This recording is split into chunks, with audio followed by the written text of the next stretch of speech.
हे महादेव हे शिव शंकर,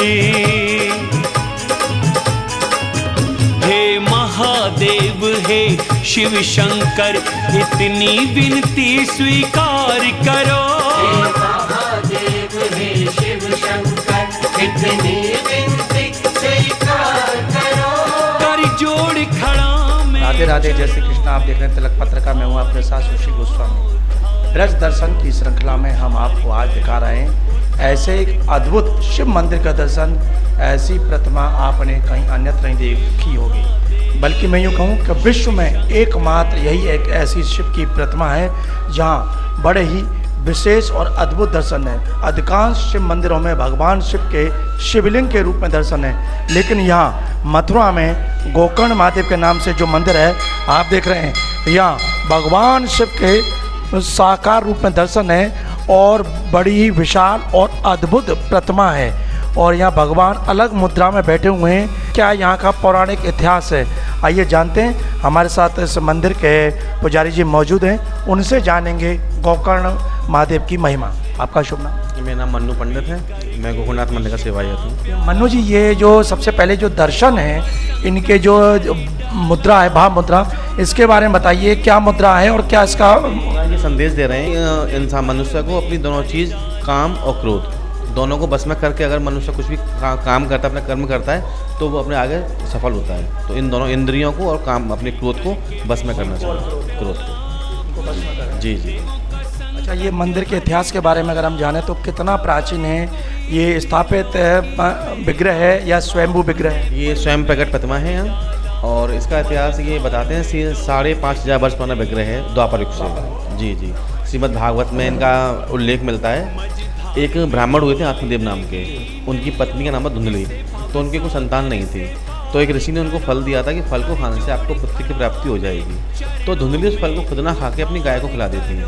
तब ये गाय के कान से पैदा होती हैं, तो उनका नाम रखा गोकर्ण। ये सूची पूजा पाठ करने वाले, संतों की संगत करने वाले परम ज्ञानी हुए थे। उधर धुंधली अपना वंश बढ़ाने को बहन का बच्चा गोद ले लेती है, जिसका नाम धुंधकारी रखा। वो राक्षस प्रवृत्ति का निकल गया, शराब बरा पीना, वैश्यावृत्ति करना, तो उसके काल मृत्यु हो जाती है। उसको प्रेत होनी मिलती है, उसकी आत्मा भटकती है, सबको परेशान करता है। फिर सब लोग गोकर्ण से बोलते हैं आप तो इतनी विद्वान हो, तो अपने भाई की मुक्ति के लिए कुछ कीजिए। फिर ये 7 दिन की भागवत पढ़ते हैं, तब धुंधकारी को सोने से मुक्ति मिलती है।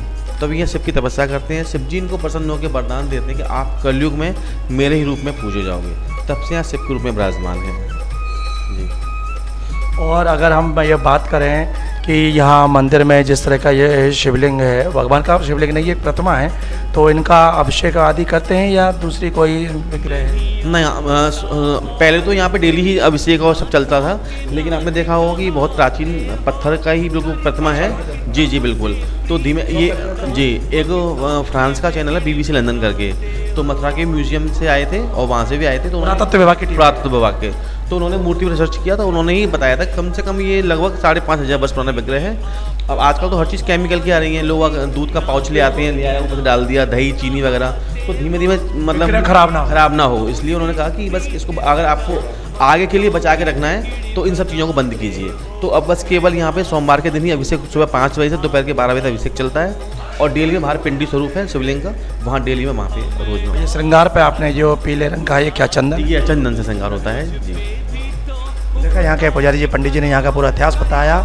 और श्रीमद् भागवतम जो कि हमारे 18 पुराण है, उनमें सर्वोच्च जिसको मान्यता दी गई है, वो वेद व्यास जी का लिखित ग्रंथ, उसमें जो प्रसंग आता आत्मदेव ब्राह्मण और उनकी धुंधली पत्नी का, और सब ने ये प्रसंग सुना भी है। संतान में हुई तो उनको फल मिला, फल उन्होंने गाय को खिला दिया, गाय से गोकर्ण जी पैदा हुए। फिर उन्होंने अपनी बहन का पुत्र गोद लिया जो कि एक अनाचारी व्यभिचारी था, और उसकी अकाल मृत्यु होती है। उसकी मुक्ति के लिए गोकर्ण जी महाराज ने श्रीमद् भागवत का साप्ताहिक पारायण किया, और फिर मथुरा में यमुना के तट पर आकर उन्होंने भगवान शिव की आराधना की। शिव ने प्रसन्न होकर उनके भाई को मुक्ति प्रदान की और उनसे कहा कि जब कलयुग में आप ब्रजमंडल मथुरा में आप मेरे ही नाम से पूजे जाओगे, तो तभी से गोकर्ण जी के नाम से ये गोकर्णेश्वर महादेव हुए। और ये एक गोकर्ण टीले पर है, आज तो यहाँ बसावट हो गई है, लेकिन पहले यमुना के पश्चिमी छोर पर ये टीला हुआ करता था। और मथुरा जो कि सप्तपुरियों में से एक है, इसके बारे में कहा जाता है 3 लोक से न्यारी है।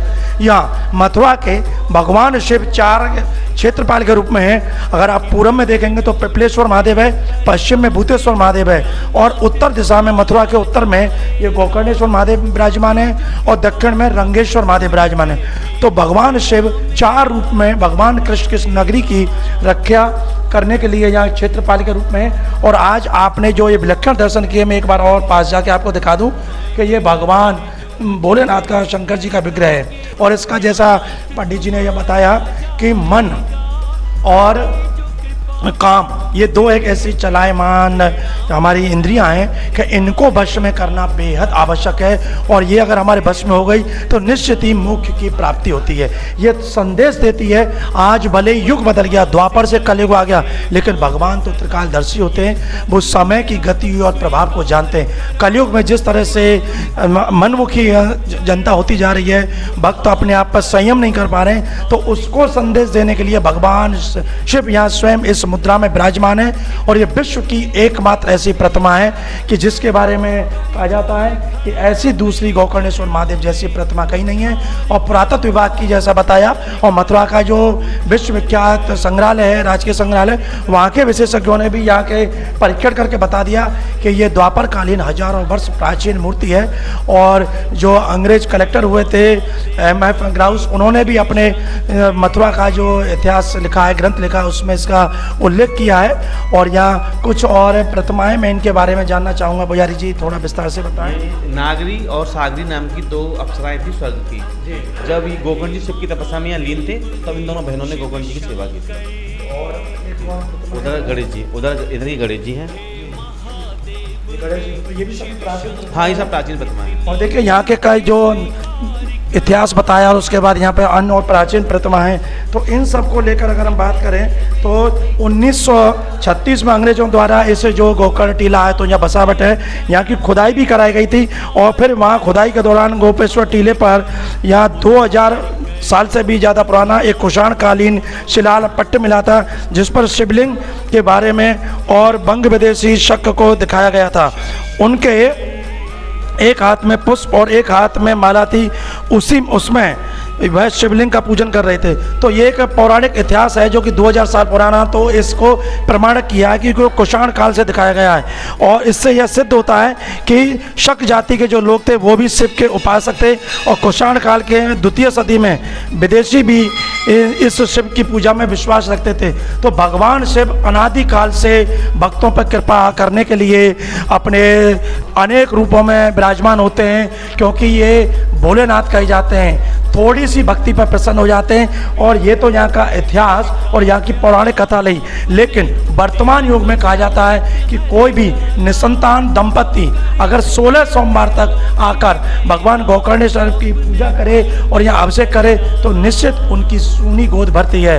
और 40 दिवसीय अनुष्ठान है यहाँ का भगवान शिव का स्तोत्र का पाठ करें तो कोई भी किसी भी प्रकार का रोगी हो उसको मुक्ति मिलती है। ऐसी ब्रजवासियों की मान्यता है, और इस मान्यता को सुनकर देश विदेश के भक्त आते हैं और उनकी यहाँ मनोकामनाएं पूर्ण होती हैं। तो आज तिलक पत्रिका के माध्यम से आपने ऐसे विचित्र भगवान भोलेनाथ के दर्शन किए हैं जो विश्व में कहीं नहीं है। यदि आप मथुरा में आते हैं तो आप मथुरा वृंदावन रोड पर जो यहाँ आकाशवाणी केंद्र है दूरदर्शन का प्रसार भारती का, उसके बिल्कुल पीछे बराबर में गोकर्णेश्वर महादेव के दर्शन है। और ब्रज 84 कोसी परिक्रमा के अंतर्गत ये मंदिर आता है। यहाँ लाखों लोग उस वक्त दर्शन करने आते हैं। सावन के महीने में तो विशेष पूजा अनुष्ठान होते हैं। तो आज तिलक पत्रिका के माध्यम से आपने मथुरा के एक विशेष तीर्थ स्थल गोकर्णेश्वर महादेव के दर्शन किए। तिलक पत्रिका के लिए अपने साथी कैमरा पर्सन रिंकू वर्मा के साथ मथुरा से मैं सुशील गोस्वामी।